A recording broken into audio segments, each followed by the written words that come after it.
Madame, Monsieur, bonjour. L'écrivain et philosophe norvégien contemporain Jostein Gaarder a écrit « Nous ne vivons pas seulement à notre époque, nous portons toute notre histoire avec nous ».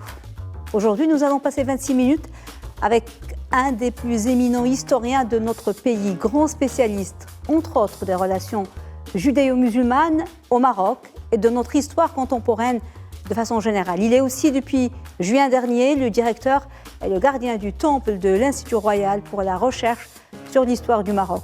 L'historien est un prophète qui regarde en arrière, disait l'écrivain allemand du 19e siècle, Heinrich Heine. Notre invité a en tout cas légué et consacré sa vie à investiguer, à collecter, à reconstituer le magnifique puzzle de notre mémoire collective, de notre histoire, des transformations et des mutations de notre société à l'époque contemporaine, de ces minorités ethniques, religieuses et culturelles, et même des relations internationales du royaume. Un historien impartial, lucide, rigoureux et infatigable, prolifique.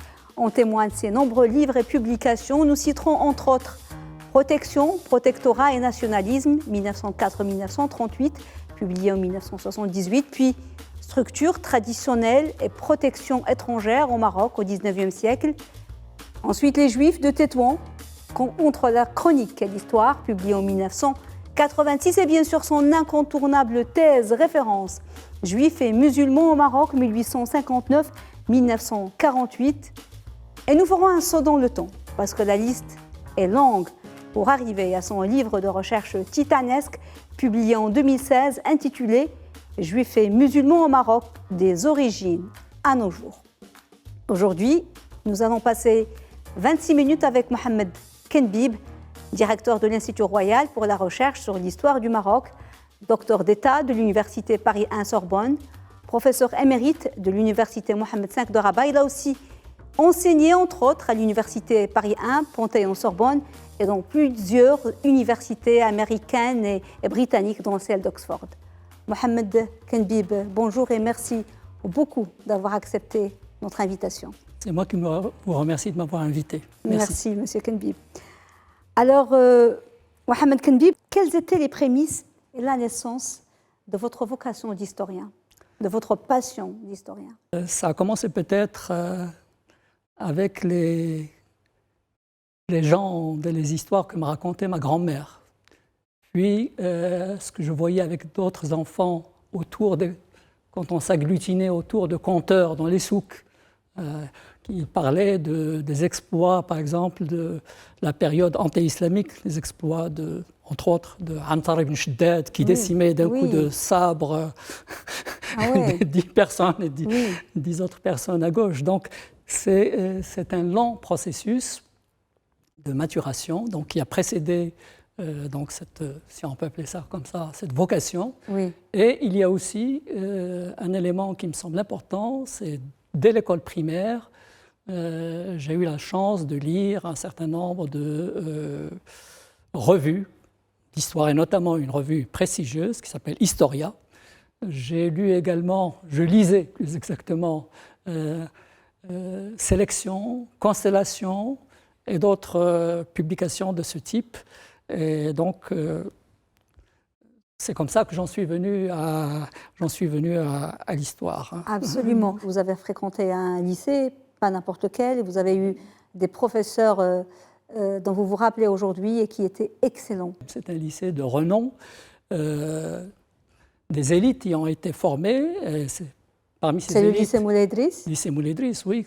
Parmi ces élites, il y a un certain nombre d'éléments qui ont été parmi les premiers nationalistes dès les années 20. On avait des profs réellement excellents, tous agrégés. Et je me rappelle en particulier, et vous ne serez pas étonné que je cite son nom, mon prof d'histoire-géographie à l'époque, pendant pratiquement 2 ans, Henri Denis. Dans vos recherches et la préparation de vos thèses, vous avez travaillé avec d'illustres historiens. Durosel. Oui. Là, lui, c'est Daniel Rivet. Durosel. C'est Durosel. Durosel. Il y a une autre photo avec Durosel. C'est toujours Rivet. Oui. Il y a une autre photo avec Durosel lors de votre... Ça, racontez-nous l'histoire de cette photo. L'histoire de cette photo, c'est donc la soutenance à Paris, en Sorbonne, 1992. Alors, vous avez devant vous Pierre Guilaine. C'est le spécialiste des relations maroco-allemandes et il a travaillé pendant 20 ans sur sa thèse, l'Allemagne et le Maroc. Au milieu, Durosel, c'est un professeur émérite de la Sorbonne, président de la commission des archives de la Deuxième Guerre mondiale, membre de l'Institut de France, membre de l'Académie des sciences morales et politiques et enseignant, professeur à l'Institut d'études politiques de Paris. Daniel Rivet, dont on vient de parler, oui. C'est l'auteur de la volumineuse thèse « Lyautey et le protectorat français au Maroc », qui est une référence absolument incontournable. Et puis, de l'autre côté, vous avez Alain, qui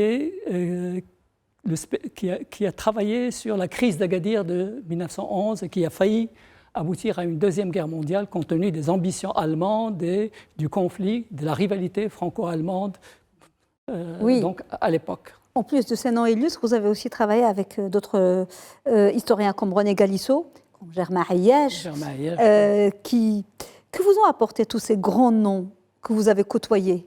Il y a bien sûr le savoir, la méthodologie, les concepts, etc. Mais il y a quelque chose que je considère comme précieux, que tous ces éminents professeurs, ces maîtres vénérés, je dirais, m'ont apporté, c'est le sens de l'humilité. C'était des érudits, mais quand vous leur parlez, ils vous parlaient d'égal à égal, comme si vous étiez vraiment au même niveau qu'eux. Et ça, quelque part, c'est un stimulant, un puissant stimulant, si je puis dire. Mohamed Kenbib, il y a une tradition dans cette émission, c'est que l'invité ramène avec lui un objet qui compte pour lui, une valeur symbolique ou sentimentale. Et ce que vous avez choisi, vous, est assez particulier, on va le voir. Pourquoi ce choix?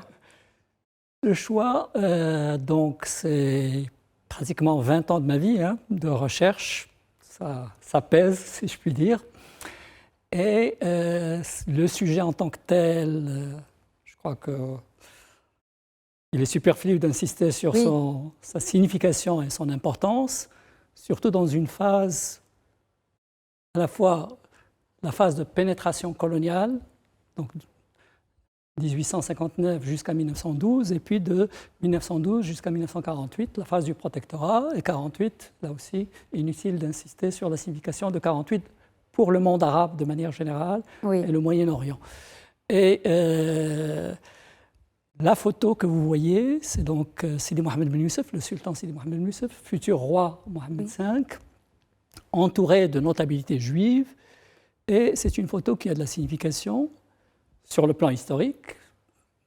On sait que Sidi Mohammed, les prises de position courageuses qui ont été les siennes pendant la Deuxième Guerre mondiale contre les lois de Vichy.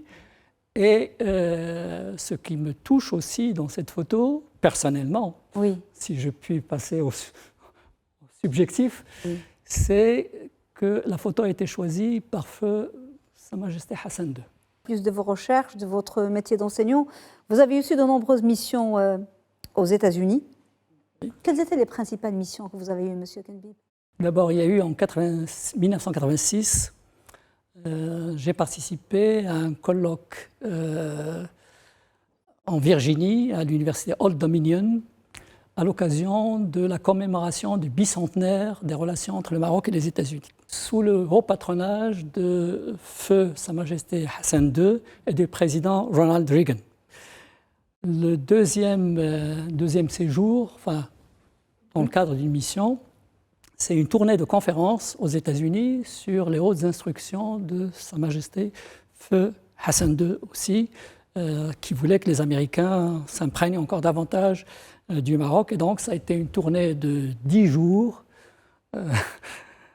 avec une conférence à New York, une autre à San Francisco, une troisième à Harvard, dans le Massachusetts, Boston, et deux autres plus exactement, à Philadelphie, en Pennsylvanie. Donc c'était en 1987. 1988, ça a été une année d'enseignement en Pennsylvanie, justement. C'est une très belle ville des États-Unis. J'y ai enseigné en tant que Fulbright Oui. Scholar in Residence, comme ils disent. 2006, un séjour, là aussi, d'enseignement, de conférences, etc., à l'invitation du département d'État américain. 2011, c'est une conférence à New York. Il me semble que vous l'avez écouté, sur le judaïsme marocain. Donc, Oui. on m'avait demandé de donner une conférence inaugurale, keynote speaker, comme ils disent, à cette occasion-là. Et en novembre 2019... C'est celle-là. Ah, c'est celle-là. Oui. Center of Jewish History, Oui. à New York. Et en 2019, c'était en Californie, à Los Angeles, ce qui a été projeté tout à l'heure, voilà. À l'occasion d'une manifestation organisée par les Juifs marocains de Californie, qui ont organisé une grande soirée en l'honneur des souverains marocains et de la dynastie alaouite. Et la soirée a été présidée par la princesse Lalla Hasna et la princesse Lalla Joumala, ambassadeur du Maroc de Sa Majesté donc, aux États-Unis, était également présente. Et il y avait quelque chose comme 450 invités de marque, pas n'importe où, à Beverly Hills.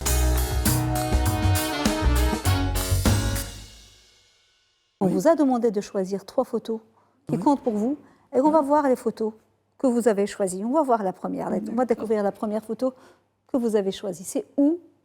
C'est qui? C'est votre serviteur. Et c'est où? À la Mecque. J'imagine que c'est à la Mecque. À la Mecque, c'est donc en pèlerinage en 1978. C'était une expérience spirituelle très forte, à la Mecque et à Médine, bien sûr, aussi. Voilà. La deuxième photo que vous avez choisie, Mohamed Kenbi, c'est celle-là. La deuxième photo, c'est avec un grand monsieur, Shemaoun Lévi. Une grande figure du judaïsme marocain, une figure attachante du judaïsme marocain et du communisme marocain. Oui, mais moi je vois d'abord l'humain en lui. Hein. L'humain, c'était un grand monsieur qui avait son franc-parler, c'était un militant, un grand patriote qui a joué un rôle important dans la mobilisation de ses corréligionnaires à l'étranger au moment de la Marche verte et après la Marche verte. Donc c'est un grand monsieur. La troisième photo, avec notre cher Edmond. Un autre grand monsieur, c'est Edmond Amran el-Mellah, personnage là aussi absolument grand personnage. Et là, c'était à Rabat. Il a eu la gentillesse, il m'a fait l'amitié de présenter mon unique roman à Rabat, qui s'intitule, enfin le titre était « Les fumées de la gloire ». Nous allons nous arrêter à présent sur un ambitieux et beau projet auquel vous avez contribué, celui du temps du Maroc en France. Mon intervention, c'était en tant que conseiller culturel de à l'ambassade du Maroc, également chargé de la communication. Donc j'ai suivi au nom de l'ambassade les préparatifs en amont de toutes ces manifestations. Alors il y a 2 événements phares qui donnent la signification et la symbolique de ce temps du Maroc en France, qui était un moment absolument extraordinaire. C'est d'une part l'inauguration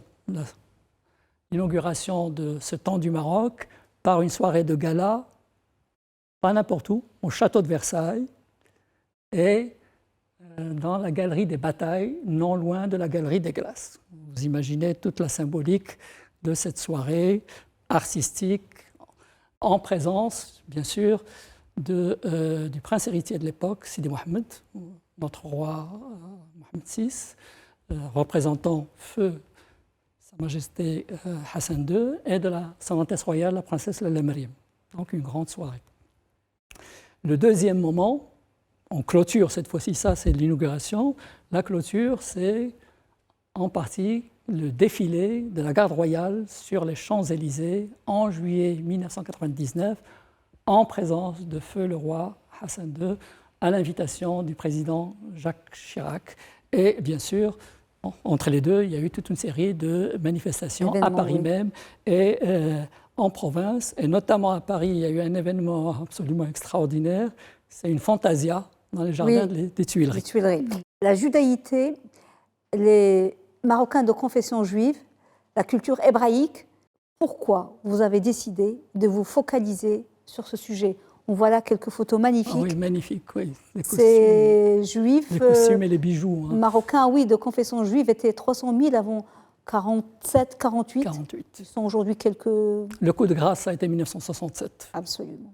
La guerre des 6 jours. Ce sont d'abord des lectures, quand j'étais enfant, écolier, et je dis bien écolier et lycéen, je lisais des choses qui se rapportaient aux Juifs. Et il y avait d'ailleurs un personnage qui nous rappelait dans notre village du Moyen Atlas la judéité et le judaïsme. C'est un attar, un colporteur juif qui passait 2 fois l'an avec son âne et son mulet, et on voyait avec sa kippa qu'il était juif. Et je me demandais comment il s'aventurait au milieu de ces montagnes sans crainte ni rien du tout. Le deuxième point, c'est l'attention qu'on a tous prêtée et qu'on prête toujours à ce qui se passe au Moyen-Orient, donc le conflit israélo-arabe et ses répercussions au Maroc, qui ont abouti à ce que vous avez montré tout à l'heure, les gens qui ont embarqué sur des bateaux. Il y a bien sûr le constat de départ massif des Juifs marocains à partir de 1948. Et donc, les gens qui les ont côtoyés ont vécu ce départ comme une amputation, on leur a enlevé quelque chose. Et ça a été traumatisant de l'autre côté aussi. Le constat que j'avais fait dans les années 70, c'est une lacune dans l'historiographie marocaine. Et donc, ça a été le début de l'aventure. Comme je disais tout à l'heure, il y a une lacune, la nature a horreur du vide, donc il faut la combler. Et je m'y suis engagé d'autant plus volontiers que j'avais travaillé sur le système des protections consulaires et des naturalisations étrangères. Et donc, un certain nombre de Juifs marocains ont bénéficié de ce système, de ce régime des protections consulaires et des naturalisations. Mais je dois dire que ça a pris énormément de temps, et ça n'a pas été facile, ça n'a pas été une sinécure, parce qu'il y avait ici un terrible problème d'accès aux archives. Il fallait aller les chercher en France, en Grande-Bretagne et aux États-Unis. On a parlé d'Edmond Amran El-Maleh, quelques grandes figures marocaines de confession juive, de Shamhoun Levi, qui est un grand historien. Haïm Zafarani. Son apport est extrêmement important parce qu'il est pondéré dans ce qu'il écrit et il a beaucoup travaillé sur les sources hébraïques. Et pour quelqu'un qui ne connaît pas l'hébreu comme moi, ça a été, j'allais dire, du pain béni. Voilà. Donc c'est une excellente référence et c'était un ami. Et j'ai un souvenir ému, j'ai une pensée émue pour lui et pour sa femme Célia. L'écrivain et poète juif polonais Stanisław Dershilej disait « L'histoire enseigne comment il faut la falsifier ». Comment concevez-vous, monsieur Kenpib, l'écriture de l'histoire de façon générale et en l'occurrence celle du Maroc? Cette écriture peut-elle être objective? On dit souvent que l'histoire peut être écrite par les vainqueurs. Est-il possible d'adopter une démarche scientifique rigoureuse avec toutes les contraintes politiques, économiques et sociales qui nous musellent parfois? Est-ce que c'est possible d'être objectif? C'est un vaste programme, celui de l'objectivité. Disons qu'elle est affaire d'éthique, de déontologie, de responsabilité ou de sens des responsabilités et de crédibilité au Maroc même et à l'étranger. Il faut partir du principe, à mon sens en tout cas, que le lecteur est intelligent. C'est ça, à mon sens, l'objectivité, c'est de traiter sur la base des critères de la discipline un objet d'étude donné. Et les critères de la discipline, c'est le croisement des sources, la logique des choses, la véracité des choses, etc. etc. Donc, et j'insiste essentiellement sur la notion d'éthique et de crédibilité. Et j'ajoute que c'est quelque chose d'extrêmement important parce que l'histoire, in fine, c'est quoi? In fine, c'est l'une des composantes de l'identité culturelle, de l'identité nationale et de la fierté qu'on peut avoir d'être marocain, dans le cas qui nous concerne.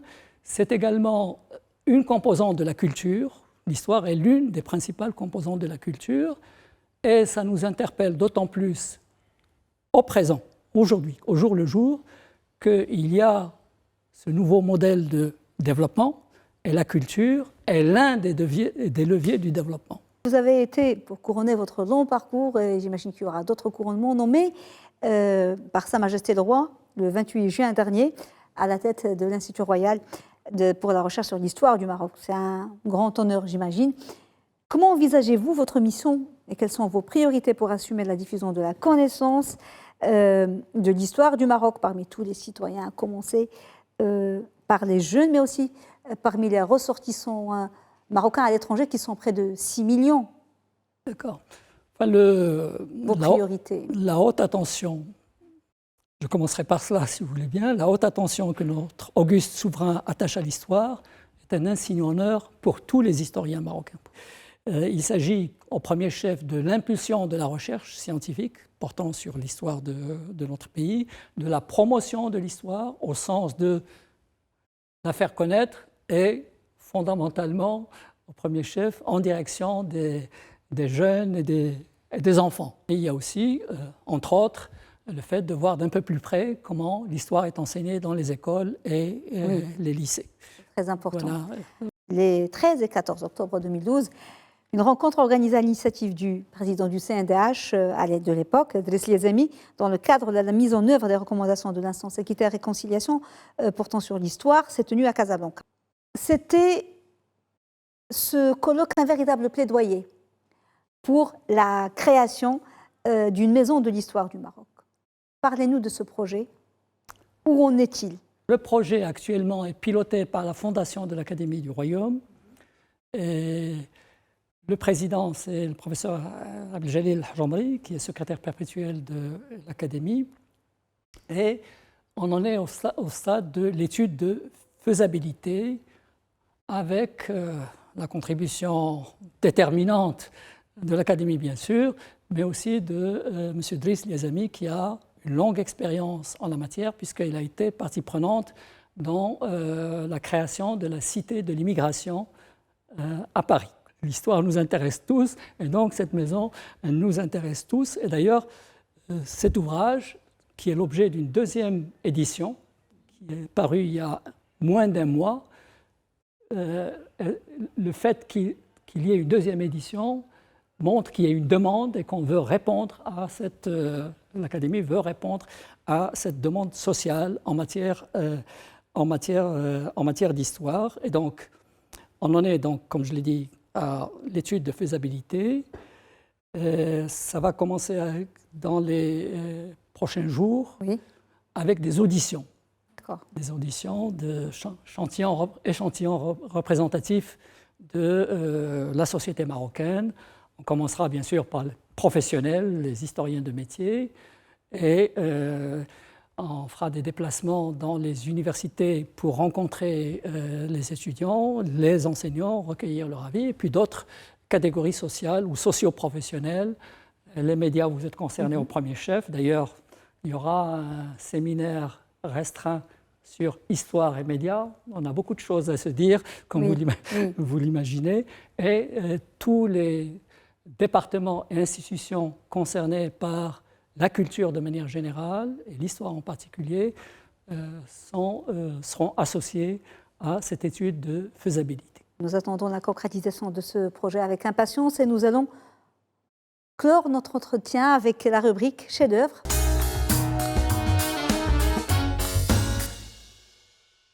Et nous allons découvrir le chef-d'œuvre que vous avez choisi, Monsieur Kenbib.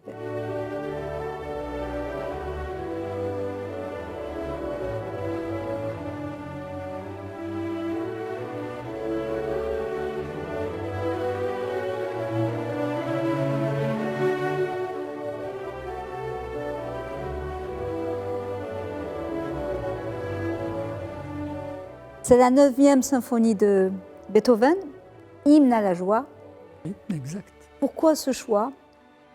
Vous êtes un grand optimiste, nous avons besoin de joie et d'optimisme par les temps qui courent. Je crois que, effectivement, la situation qui prévaut actuellement sur la scène mondiale du fait des problèmes d'ordre économique, le marasme, sinon la crise économique, les problèmes de velléité hégémonique des uns et des autres, des grandes puissances, le chômage, l'angoisse face à la pandémie, etc. Tout cela fait qu'on a besoin d'optimisme, et d'un optimisme, je dirais, responsable, avec les pieds sur terre, en ne perdant pas de vue les réalités qui sont les nôtres aujourd'hui. Voilà.